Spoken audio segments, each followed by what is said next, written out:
Noong Sabado, sumama pala ako mamalengke kay Mon. First time ko nga sumama sa kanya dahil nga iniwan namin si Pau Pau kay mama sa biyanan ko. Mga bibilhin lang namin dito ay mga pang-ulam. Una nga namin pinuntahan ay yung mga baboy at ngayon naman ay nandito kami nga sa may mga puro manok. Bili lang kami ng chicken feet, atay at saka baluna. Noong nakaraan pa gusto ko pa nga kumain ng tahong kaya nga pumili na rin kami dito. Tsaka ito nga din pusit. Kalahating kilo nga lang yung binili ko at napakamahal nga. Nakita nga ni Mon itong mga dulong at bumili nga din siya ng kalahati. Pagkatapos nga namin bumili doon sa may mga isda, pumunta naman kami dito sa mga gulayan. Bilis lang naman kami at konti lang naman yung binili namin. Pagkatapos nga namin mamili, isinundo na nga namin itong si Pau Pau. Pagdating ko nga doon, itinatanong ko kung bakit nga siya malungkot. Ganun nga daw talaga yung face reaction ni Wednesday, kaya daw hindi siya nag-smile. Dami talaga nalalaman nito ni Pau Pau. Lagi na lang ginaya si Wednesday. Akala ko pa naman kaya siya malungkot dahil iniwan namin siya. Charot. Pagdating nga namin ng bahay, nagligo lang kami at nag-ready na rin nga ng lulutuin para sa hapunan. Magluluto pala si Mod ngayon ng adobong baboy na may sitaw. Ginawa nga niya, prinito niya muna yung mga karne, nilagyan ng asin at saka paminta. Nung naprito niya na nga yung mga karne, ay nagisa na nga rin siya ng mga sibuyas at bawang. Ilid niya nga muna yung mga karne at yan na nga rin siya nagisa ng sibuyas at bawang. Katapos niya nga mag-isa,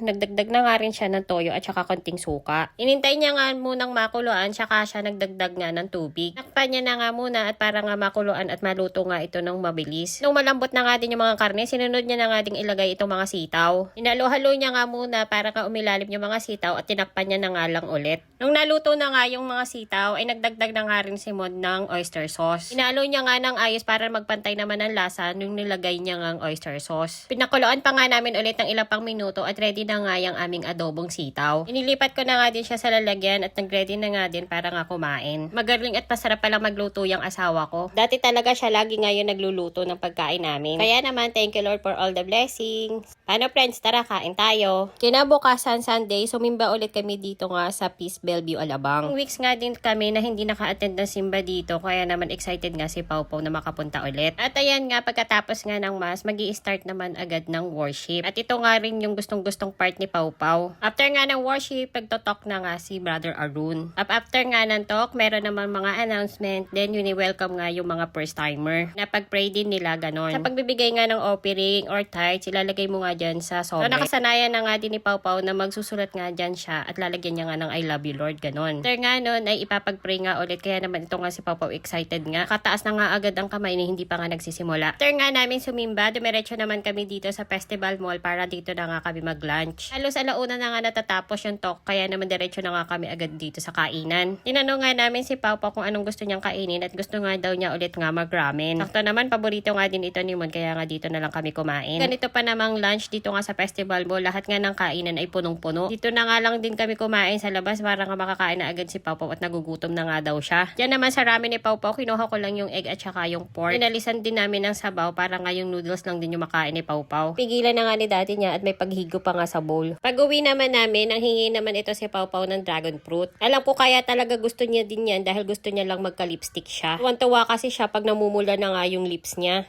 At dahil nga hapon na nga din na nakauwi kami, nag-ready na nga din agad ako ng aming uulamin. Lutuin ko na nga itong nabili kong tahong kahapon. Ilagay ko nga lang ito sa rep at hindi na nga ito pwede nga magtagal pa. At ayan nga, nagsimula na ako magluto. Naglagay lang ako ng butter. Ginasa ko na nga din ito ng luya at saka sibuyas. Ang masarap nga ding luto dito sa tahong ay ito nga sarnabawan. At isa pa, mabilis at simple nga lang din itong lutuin. Wala ka na nga iba pa ding ilalagay ng mga pampalasa dahil nga kahit asin at paminta lang ay malasa na nga din ito. Katapos ko nga malagyan ng pampalasa, dinagdagan ko na nga rin ng tubig. Tinakpan ko na nga din para nga makuluan agad. At nung kumukulo na nga, inilagay ko na nga rin itong mga dahon ng sili. Pinakulaan ko nga lang ulit hanggang sa maluto nga yung mga dahon. Tinikman ko na nga at parang nakulangan pa ako, kaya nagdagdag ako ng konti pang patis. Konting pakulo na nga lang yan at ayan, luto na ang aking sinabawang tahong. Mahilig talaga ako sa mga ulam na may sabaw. Tanda ko pa nga dati nung nanganak ako, parang halos araw-araw yan nga yung paulam sa akin. Nagsimula na nga kami ni Mod kumain at yan nga lang yung kinain namin. Tanong ko kasi siya kung gusto niya mag-rice at ayaw nga daw niya. Feeling ko kaya ayaw niya lang talaga magkanin dahil ayaw niya mga utusan na siya magsaing ngayon. At paano friends, yun lang muna ulit ang kwento ko today. Thank you for watching. Bye!